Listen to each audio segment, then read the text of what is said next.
The death of Emperor Nero on 9 June 68 AD marked the end of the Julio-Claudian dynasty, a family that had ruled the Roman Empire since the days of Augustus. For nearly a century, Rome had always had a clear emperor to command its armies, govern its provinces, and unite its people. But with Nero gone, the empire suddenly found itself without a ruler. The greatest power on earth had become leaderless, and within days, powerful generals across the empire began preparing to seize the throne. Rome had survived foreign invasions, political conspiracies, and devastating fires, but it had never experienced a crisis like this.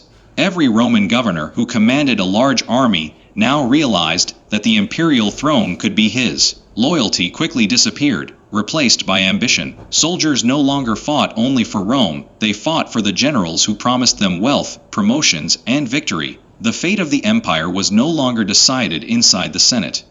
It would now be decided on the battlefield. Of Hispania. An experienced military commander known for strict discipline, Galba had openly rebelled against Nero during the final months of his reign. After Nero's death, the Senate officially recognized him as of political turmoil. However, Galba made a critical mistake almost immediately. He refused to reward the Praetorian Guard and many soldiers who expected generous payments for supporting his rise. His harsh financial policies and refusal to fulfill military promises quickly turned allies into enemies. While Galba struggled to secure his position, another ambitious governor watched carefully. His name was Marcus Otho, once a close friend of Nero. Otho believed Galba had betrayed him by choosing another man as his successor instead of naming him heir to the empire. Feeling humiliated and fearing the loss of his political future, Otho secretly contacted members of the Praetorian Guard. Behind closed doors, another conspiracy was born, one that closely resembled the plot that had ended Caligula's life decades earlier. On 15 January 69 AD, Galba was assassinated in the streets of Rome. His supporters were overwhelmed, and his reign ended after only a few months. Otho was immediately proclaimed the new emperor. Once again, Rome had changed rulers through violence rather than peaceful succession. The empire had entered a dangerous cycle where emperors could rise and fall within weeks. But Otho's victory was far from secure. Across the Rhine frontier, the powerful Roman legions stationed in Germania refused to recognize him. Instead, they declared their own commander, Vitellius, as the rightful emperor. Vitellius was popular among his soldiers, who admired his generosity and leadership. Unlike Galba or Otho, he already controlled some of Rome's strongest armies. Civil war had become unavoidable. As Roman armies marched toward one another, another conflict continued hundreds of kilometers away in the province of Judea. Since 66 AD, the region had been engulfed in the First Jewish Revolt. The experienced general Vespasian had already captured several important cities and was preparing for the final assault on Jerusalem. However, when news of Nero's death reached him, he made an unexpected decision. Instead of immediately continuing the campaign, he paused military operations and carefully watched events unfolding in Rome. Vespasian understood that whoever became emperor would determine the future of the empire, and perhaps his own future as well. By the middle of 69 AD, Rome stood closer to collapse than at any time since the civil wars that had followed Julius Caesar's assassination more than a century earlier. 4 powerful men believed they deserved the throne. 4 armies marched under different banners. 4 ambitions threatened to destroy the unity of the Roman Empire. The empire that had once ruled the world with absolute confidence was now fighting itself. And before the year ended, rivers of Roman blood would be spilled by Roman hands. The Roman Empire had entered one of the darkest years in its history. For the first time since Augustus founded the empire, there was no undisputed ruler. Every powerful general believed he had the right to wear the imperial crown, and every Roman legion was forced to decide whom it would follow. The empire was no longer united. It had become a battlefield where Roman soldiers fought against fellow Romans, while the future of civilization itself hung in the balance. After Galba's assassination, Otho officially became emperor. He hoped that his rule would quickly bring peace, but his greatest rival had already begun marching toward Italy. Vitellius, supported by the powerful Rhine legions, crossed the Alps with tens of thousands of experienced soldiers. These men had spent years defending Rome's northern frontier and were among the finest troops in the empire. They believed their commander, not Otho, was the rightful emperor. In the spring of 69 AD, the two armies met near the town of Bedriacum in northern Italy. The battle was fierce and bloody. Roman discipline faced Roman discipline, and Roman weapons were turned against Roman armor. It was one of the saddest moments in Roman history, because both sides fought under the same eagle standards, spoke the same language, and served the same empire. After hours of brutal combat, Otho's army was defeated. Realizing that continuing the civil war would only bring more destruction to Rome, Otho made a remarkable decision. Instead of escaping or forcing another battle, he chose to end his own life. Ancient historians describe him as believing that the empire had already suffered enough bloodshed. His death shocked even his enemies, and many Roman writers later praised him for placing the future of Rome above his personal ambition. Vitellius entered Rome as the new emperor. His soldiers celebrated their victory, but peace did not return. Vitellius rewarded his supporters generously, and the imperial treasury was rapidly drained. Lavish banquets, expensive celebrations, and political appointments weakened confidence in his government.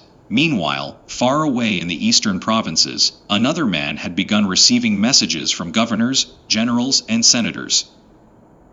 That man was Vespasian. For nearly 3 years, Vespasian had been leading Roman armies in Judea, fighting the first Jewish revolt. He had already captured important strongholds and surrounded much of the region. Unlike the ambitious politicians in Rome, Vespasian had earned enormous respect through decades of military service. His victories in Britain and Judea had made him one of Rome's most trusted commanders. As news of the civil war spread across the empire, governors in Egypt, Syria, and the eastern provinces began supporting Vespasian. They believed that only an experienced soldier could restore order. Control of Egypt was especially important because its grain shipments fed the city of Rome. Whoever controlled Egypt possessed enormous political power. When the governor of Egypt declared his loyalty to Vespasian, the balance of power shifted dramatically. By the summer of 69 AD, Vespasian's supporters openly proclaimed him emperor. Another civil war became inevitable. Vespasian himself remained in the east to secure supplies and political alliances, while his trusted general Marcus Antonius Primus led the advance toward Italy. Once again, Roman armies marched against one another. The decisive confrontation came during the Second Battle of Bedriacum. Vitellius's forces fought bravely, but they were exhausted, divided, and poorly coordinated. Vespasian's supporters achieved a decisive victory, opening the road to Rome.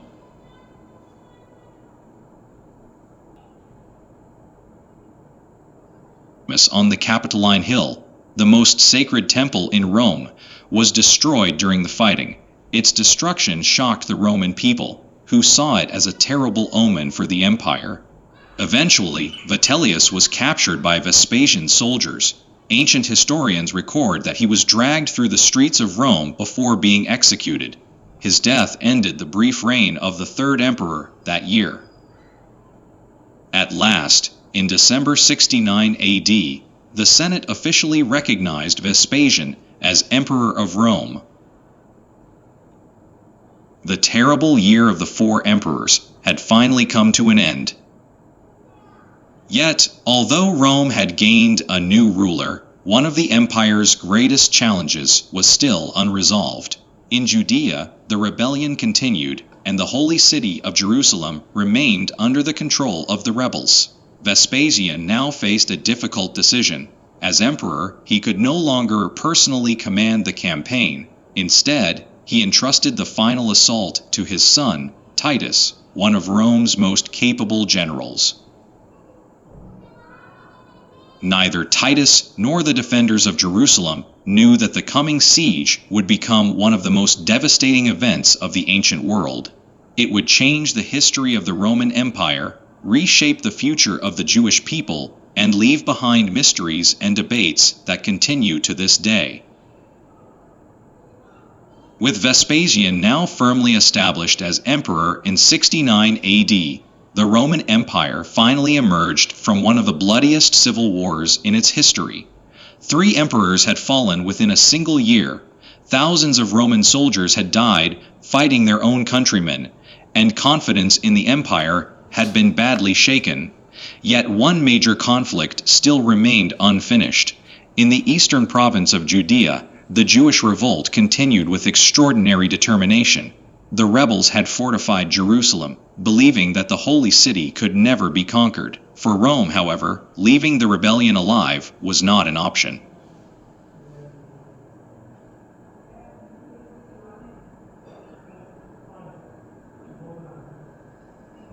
Since Vespasian now carried the responsibilities of ruling the empire, he entrusted the final campaign to his eldest son, Titus, an experienced commander who had fought beside his father throughout the revolt. Titus gathered nearly 70,000 Roman soldiers and marched toward Jerusalem in the spring of 70 AD. Waiting behind the city's enormous walls were thousands of determined defenders who believed they were fighting not only for their homeland, but also for their faith. Neither side expected the siege to become one of the most tragic chapters of the ancient world.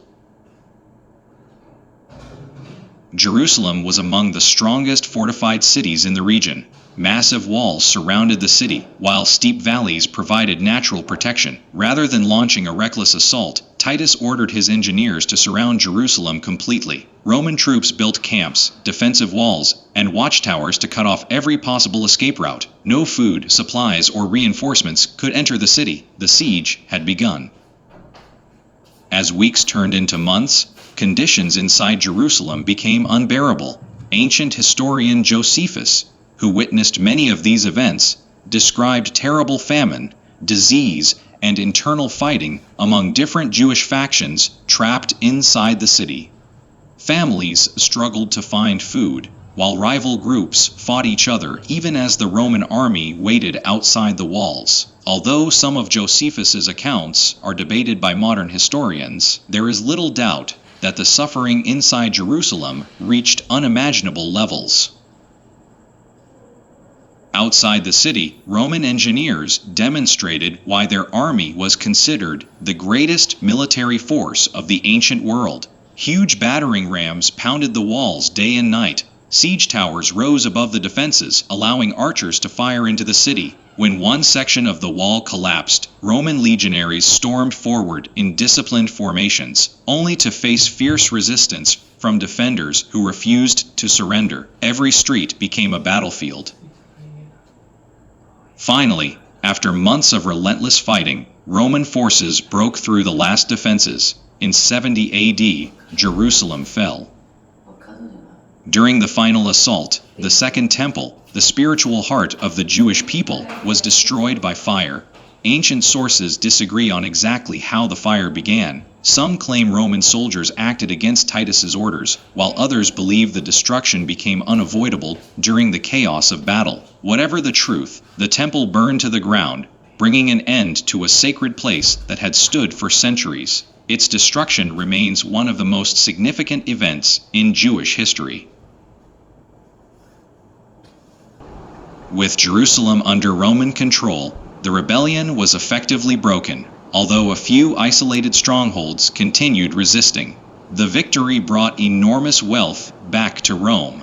Gold, silver, and sacred treasures taken from the temple were carried through the streets during Titus's magnificent triumphal parade. Years later, the famous Arch of Titus was built in Rome, and even today its carvings show Roman soldiers carrying the temple's sacred menorah. It remains one of the clearest archaeological records of this historic victory. Yet, alongside Rome's triumph, came one of history's enduring mysteries. Where did the treasures of the Second Temple disappear? Ancient records confirm that many sacred objects were taken to Rome, but after the fall of the Western Roman Empire, their fate became uncertain. Some historians believe they were looted by invading armies. Others think they were melted down for their precious metals. Legends claim they still lie hidden beneath ancient buildings or in forgotten vaults. Despite centuries of searching, no one has ever conclusively discovered what happened to all of the temple's treasures, making them one of the greatest lost treasures of the ancient world. After the victory, Vespasian focused on rebuilding the Roman Empire after the chaos of civil war. He restored public finances, strengthened the army, and began construction projects that revived confidence throughout the empire. One of the most famous was the Flavian Amphitheater, later known as the Colosseum, whose construction began during his reign. It would become one of the greatest monuments of ancient Rome. By 73 AD, the last major resistance at Masada had fallen, marking the true end of the First Jewish Revolt. Rome had restored its authority, but at an enormous human cost. Entire cities had been destroyed, countless lives had been lost, and the course of Jewish and Roman history had changed forever. The Year of the Four Emperors proved that even the most powerful empire in the world could be brought to the edge of collapse by ambition and civil war. The fall of Jerusalem showed the devastating price of rebellion and left behind mysteries that historians continue to investigate today. Together, these events reshaped the Roman Empire and became a turning point in ancient history whose effects would be felt for centuries.